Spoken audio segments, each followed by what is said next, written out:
Game തുടങ്ങുന്നത് 1992-ലാണ്.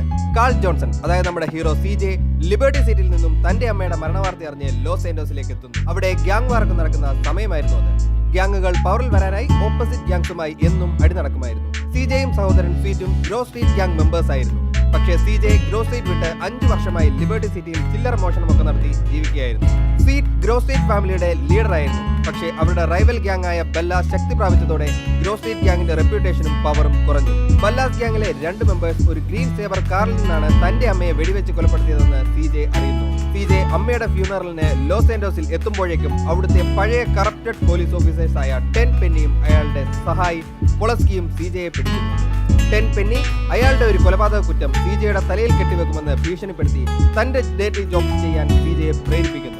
അങ്ങനെ CJ ten Penny അയാളുടെ പോലീസ് കാറിൽ നിന്നും പുറത്തേക്ക് തള്ളുന്നു. പിന്നീട് CJ തന്റെ സഹോദരൻ സ്വീറ്റിന്റെയും സിസ്റ്റർ കെൻഡലിന്റെയും ഒപ്പം അമ്മയുടെ ശവസംസ്കാര ചടങ്ങിന് ശേഷം നിൽക്കുമ്പോൾ ഗ്രോ സ്ട്രീറ്റ് ഗ്യാങ്ങിന്റെ ഇന്നത്തെ അവസ്ഥയ്ക്ക് കാരണം നീയാണെന്നും അവരുടെ മറ്റൊരു സഹോദരൻ ബ്രയന്റെ മരണകാരണം CJയുടെ കെയർലെസ്നെസ് മൂലമാണെന്നും സ്വീറ്റ് പറയുന്നു. അങ്ങനെ ഗ്രോ സ്ട്രീറ്റ് ഗ്യാങ്ങിനെ ശക്തിപ്പെടുത്താനായി CJ സ്വീറ്റിന്റെ ഒപ്പം നിൽക്കാൻ തീരുമാനിക്കുന്നു. പിന്നീട് സ്വീറ്റും CJയും ഗ്രോ സ്ട്രീറ്റ് ഗ്യാങ്ങിന്റെ ക്ലോസ് മെമ്പേഴ്സായ റൈഡറിനെയും ബിഗ് സ്മോക്കിനെയും കണ്ട് ഗ്രോ സ്ട്രീറ്റ് ഗ്യാങ്ങിന്റെ ഏരിയയിൽ നിന്നും അവരുടെ റൈവൽ ഗ്യാങ്സ് ആയ ബെല്ലാസിനെയും വോഗോസിനെയും നിർത്തുന്നു. പിന്നീട് സ്വീറ്റ് തന്റെ സിസ്റ്റർ കെൻഡലിന്റെ ബോയ് ഫ്രണ്ട് ആയ വേഗാസ് ഗ്യാങ് മെമ്പർ സെസറിനെ തട്ടിക്കൊണ്ടുവരാൻ CJയെ അയക്കുന്നു. പക്ഷേ CJക്ക് സെസർ ഒരു നല്ലവനായിട്ടാണ് തോന്നുന്നത്. അങ്ങനെ CJയും സെസറും ഫ്രണ്ട്സ് ആകുന്നു. അതിനുശേഷം ഓഫീസർ ടെൻ പെന്നി അയാളുടെ പല ഡ്രഗ്സ് ആൻഡ് ബ്ലാക്ക് മാർക്കറ്റ് ജോലികൾ CJയെ കൊണ്ട് ചെയ്യിപ്പിക്കുന്നു. പിന്നീട് ഗ്രോ സ്ട്രീറ്റ് ഗ്യാങ് ശക്തി പ്രാപിക്കുന്നു. അങ്ങനെ CJയും സ്വീറ്റും ബെല്ലാസ് ഗ്യാങ്ങിനെ അവസാനിപ്പിക്കാനായി ഒരു ഫൈനൽ വാറിന് തയ്യാറെടുക്കുന്നു. ശേഷം സ്വീറ്റ് CJയെ വാർ ലൊക്കേഷനിലേക്ക് വിളിക്കുന്നു. അപ്പോൾ തന്നെ CJക്ക് സെസറിന്റെ ഫോൺ വരുന്നു, അത്യാവശ്യമായി കാണണമെന്ന് പറഞ്ഞു. പിന്നീട് CJയും സെസറും കാണുന്നത് റൈഡറും ബിഗ് സ്മോക്കും ബെല്ലാസ് ഗ്യാങ്സിന്റെ ഒപ്പം നിൽക്കുന്നതാണ്. അവിടെ അവൻ തന്റെ അമ്മയുടെ കൊലപാതകളുടെ ഗ്രീൻ സേബർ കാറും കാണുന്നു. അവിടെ ടെൻ പെന്നിയെയും കൂടെ കണ്ടപ്പോൾ CJക്ക് മനസ്സിലാകുന്നു സ്മോക്ക് ഗ്രോ സ്ട്രീറ്റ് ഗ്യാങ്ങിനെ ചതിക്കുകയായിരുന്നു എന്ന്. സ്വീറ്റ് ഇവരോടൊപ്പം നിൽക്കാത്തതിനാൽ സ്മോക്കും റൈഡറും സ്വീറ്റിനെ കൊല്ലാനായി ഒരു ഡ്രൈവ് ബൈ നടത്തുന്നു. അപ്പോൾ സ്വീറ്റ് അവിടെ ഇല്ലായിരുന്നു. അങ്ങനെയാണ് തന്റെ അമ്മ മരിച്ചതെന്ന് സെസർ പറഞ്ഞ് CJക്ക് മനസ്സിലാകുന്നു. അപ്പോഴാണ് CJക്ക് സ്വീറ്റിന്റെ കാര്യം ഓർമ്മ വരുന്നത്. പെട്ടെന്ന് സ്വീറ്റിന്റെ അടുത്ത് എത്തുമ്പോഴേക്കും ഗ്യാങ് വാറിൽ സ്വീറ്റ് ഇഞ്ചേർഡ് ആയിരുന്നു. അവിടെ നിന്നും CJയും സ്വീറ്റിനെയും പോലീസ് പിടികൂടുന്നു. ഗ്രോ സ്ട്രീറ്റ് ഗ്യാങ് ഇതോടെ തകരുന്നു. റൈഡറും ബിഗ് സ്മോക്കും ബെല്ലാസ് ഗ്യാങ്ങിനൊപ്പം ചേർന്ന് ബെല്ലാസ് ഗ്യാങ്ങിന്റെ ഡ്രഗ് ബിസിനസ് ലോസ് ഏഞ്ചൽസ് മുഴുവൻ വ്യാപിപ്പിക്കുകയും ടെൻ പെന്നിയുടെ സപ്പോർട്ടും കൂടി ആയപ്പോൾ സ്മോക്കും റൈഡറും അൺടച്ചബിൾ ആകുകയായിരുന്നു. പിന്നീട് ടെൻ പെന്നി CJയെ ജയിലിൽ അടയ്ക്കുന്നതിന് പകരം തന്റെ ഡേറ്റി ജോബ്സിനായി ലോസ് ഏഞ്ചൽസിന്റെ പുറത്ത് റൂറൽ ഏരിയയിൽ വിടുന്നു. പക്ഷേ സ്വീറ്റിനെ ജയിലിൽ അടയ്ക്കുന്നു. താൻ ഏൽപ്പിക്കുന്ന ജോലികൾ ചെയ്തില്ലെങ്കിൽ സ്വീറ്റിനെ ജയിലിൽ വെച്ച് തന്നെ കൊന്നുകളയുകയോ ബെല്ലാസ് ഗ്യാങ്ങിന് വിട്ടുകൊടുക്കുകയോ ചെയ്യുമെന്ന് ടെൻ പെന്നി CJയെ ഭീഷണിപ്പെടുത്തുന്നു. ശേഷം CJ ടെൻ പെന്നിയുടെ ജോലികൾ ചെയ്യുന്നു. അങ്ങനെ CJ അവിടെ വെച്ച് സെസറിന്റെ കസിനായ കാറ്റ്ലീനയെ കണ്ടുമുട്ടുന്നു. പിന്നീട് ഇവർ ഒരുമിച്ച് പണമുണ്ടാക്കാനായി പല ഹേസ്റ്റുകളും മോഷണങ്ങളും നടത്തുന്നു. ടെൻ പെന്നിയുടെ ഒരു ജോബിന്റെ ഇടയിൽ വെച്ച് CJക്ക് മിസ്റ്റർ ട്രൂത്ത് എന്ന ഫ്രണ്ടിനെ ലഭിക്കുന്നു. പിന്നീട് സിസർ പറയുന്ന ഒരു കാർ റേസ് ജയിക്കുമ്പോൾ ട്രയാഡ് ഗ്യാങ് ലീഡർ വുസിമോനെ CJ കണ്ടുമുട്ടുന്നു. റേസിൽ കാറ്റ്ലീനയെ തോൽപ്പിച്ചതുകൊണ്ട് കാറ്റ്ലീന CJക്ക് സാൻ ഫെറേറോ ഗ്യാരേജിന്റെ പേപ്പർ നൽകുന്നു. അതിനുശേഷം CJ, Cesar, Kendl, Mr Truth എന്നിവർ ചേർന്ന് ഈ ഗ്യാരേജ് നടത്താൻ തീരുമാനിക്കുന്നു. സാൻ ഫെറോറയിൽ വെച്ച് സെസർ CJയുടെ ലോക്കോ സിൻഡിക്കേറ്റ് ഗ്യാങ്ങിനെ പറ്റി പറയുന്നു. ഈ ഗ്യാങ് ആണ് മുഴുവൻ ലോസ് ഏഞ്ചൽസിലെയും ഡ്രഗ് സപ്ലൈ നടത്തുന്നതെന്നും CJക്ക് മനസ്സിലാകുന്നു. ഈ ഗ്യാങ്ങിന്റെ ഒരു മീറ്റിംഗിൽ CJ റൈഡറിനെ കാണുന്നു. CJ ഈ ലോക്കോ സിൻഡിക്കേറ്റ് ഗ്യാങ്ങിലെ മെമ്പറായി അവിടുത്തെ മുഴുവൻ ലീഡേഴ്സിനെയും ഡ്രഗ് ബിസിനസ്സും അവസാനിപ്പിക്കുന്നു. ഇതിൽ ജിസിബി, T-ബോൺ, മെൻഡിസ്, പിന്നെ റൈഡർ എന്നിവരെയും കൊല്ലുന്നു. കൂടാതെ ലോക്കോ സിൻഡിക്കേറ്റിന്റെ ഡ്രഗ് ഫാക്ടറിയും CJ തകർക്കുന്നു. അവസാനം മെയിൻ ലീഡർ ടൊറാനോയെ അയാളുടെ ഹെലികോപ്റ്റർ തകർത്ത് വകവരുത്തുന്നു. അതിനുശേഷം CJക്ക് റോബോട്ടിക് വോയിസിൽ ഒരു വിളി വരുന്നു. അയാൾ CJയെ ഡെസേർട്ട് ഏരിയയിലേക്ക് ക്ഷണിക്കുന്നു. അവിടെ എത്തുമ്പോഴാണ് CJക്ക് മനസ്സിലാകുന്നത് ടൊറാനോ മരിച്ചിട്ടില്ല എന്ന്. അയാൾ ഒരു ഹൈ ലെവൽ ഗവൺമെന്റ് ഏജന്റ് ആണെന്നും എല്ലാ ക്രിമിനൽ ഓർഗനൈസേഷനുകളും തകർക്കാൻ ആഗ്രഹിക്കുന്നു. അതിനായി CJയെ സഹായിക്കണമെന്നും പകരം സ്വീറ്റിനെ ജയിലിൽ നിന്നും മോചിപ്പിക്കാമെന്നും അയാൾ പറയുന്നു. CJ അത് സമ്മതിക്കുന്നു. അപ്പോഴേക്കും CJ ട്രയാഡ് ഗ്യാങ് മെമ്പർ വുസിമോന് വേണ്ടി ജോലി ചെയ്ത് അയാളുമായി നല്ല സൗഹൃദ ബന്ധം സ്ഥാപിച്ചിരുന്നു. വുസിമോ CJയെ ലാസ് വെഞ്ചുറാസിൽ ഫോർ ഡ്രാഗൺ കാസിനോയിലെ പാർട്ണറാക്കുന്നു. പക്ഷേ ഈ കാസിനോ ശരിയായി നടത്തിക്കൊണ്ടുപോകാൻ വലിയ ബുദ്ധിമുട്ടായിരുന്നു.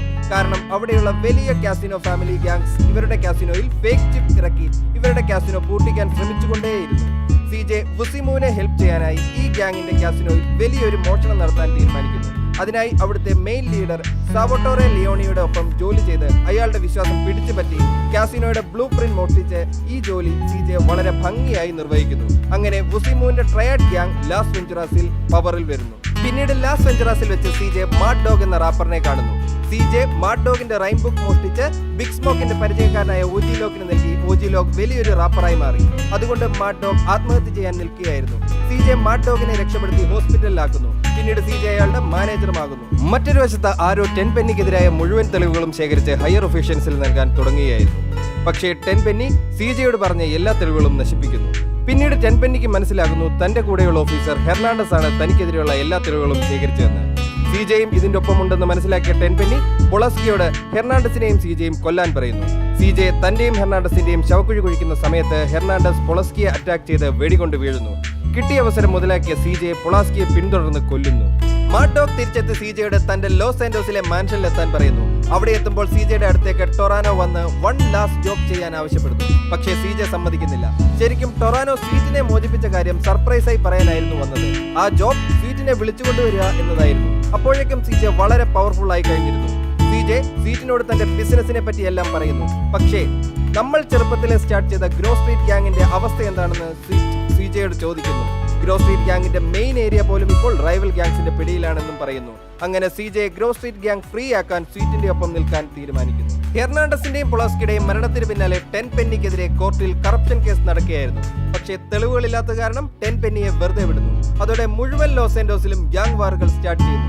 ഇതിൽ CJ സെസറിന്റെ ഗ്യാങ്ങിനെയും സഹായിക്കുന്നു. ഗ്രോ സ്ട്രീറ്റ് ഗ്യാങ് ലോസ് ആൻഡോസിൽ ആധിപത്യം നേടുന്നു. അതിനുശേഷം സ്വീറ്റിന് ബിഗ് സ്മോക്കിന്റെ ലൊക്കേഷനെ പറ്റി അറിവ് കിട്ടുന്നു. CJയും സ്വീറ്റും സ്മോക്കിനെ കൊല്ലാനായി പോകുന്നു. സ്മോക്ക് ഒരു ഹൈ സെക്യൂരിറ്റി ബിൽഡിംഗിലായിരുന്നു. പക്ഷേ എല്ലാവരെയും കൊന്ന് CJ സ്മോക്കിന്റെ അടുത്തേക്ക് എത്തി സ്മോക്കിനെ വെടിവെച്ചിടുന്നു. മരിക്കുന്നതിന് തൊട്ടു മുൻപ് താൻ ഗ്രോ സ്ട്രീറ്റ് ഗ്യാങ്ങിനെ ചതിച്ചുവെന്നും പവറിൽ വരാനായി ഇത് ചെയ്യേണ്ടി വന്നതാണെന്നും കുറ്റസമ്മതം നടത്തുന്നു. അപ്പോൾ അവിടെ ഓഫീസർ ടെൻ പെന്നി സ്മോക്കിന്റെ ലോക്കറിലുള്ള മുഴുവൻ പണവും എടുക്കാനായി അവിടെ എത്തുന്നു. പക്ഷേ പണമെടുത്ത് ടെൻ പെന്നി അവിടെ നിന്ന് ഓടി ഒരു ഫയർ ട്രക്ക് എടുത്ത് രക്ഷപ്പെടാൻ ശ്രമിക്കുന്നു. CJയും സ്വീറ്റും ഫയർ ട്രക്കിനെ ഫോളോ ചെയ്ത് പോകുന്നു. വളരെ വേഗത്തിൽ പോകുകയായിരുന്ന ട്രക്ക് നിയന്ത്രണം വിട്ട് ഗ്രോ സ്ട്രീറ്റിന്റെ മുകളിൽ കൂടി പോകുന്ന പാലത്തിൽ നിന്നും വീഴുന്നു. പ്രശ്നങ്ങളെല്ലാം ആരംഭിച്ചെടുത്ത് തന്നെ ആക്സിഡന്റിൽ ടെൻ പെന്നി മരിക്കുന്നു. അങ്ങനെ ഗ്രോ സ്ട്രീറ്റ് ഗ്യാങ് പവറിലെത്തുന്നു. അവസാനം മാഡ് ഡോഗിന് ഗോൾഡൻ റെക്കോർഡ് അവാർഡ് കിട്ടുന്നു. എല്ലാവരും CJയുടെ പണം കൊണ്ട് സ്വന്തമായി ബിസിനസ് ചെയ്യാൻ ആഗ്രഹിക്കുന്നു. പക്ഷേ CJ അവർക്കിടയിൽ നിന്നും പുറത്ത് എന്താണെന്ന് നോക്കട്ടെ എന്ന് പറഞ്ഞ് ഗ്രോ സ്ട്രീറ്റിലേക്ക് ഇറങ്ങുന്നു. അവിടെ ഗെയിം അവസാനിക്കും.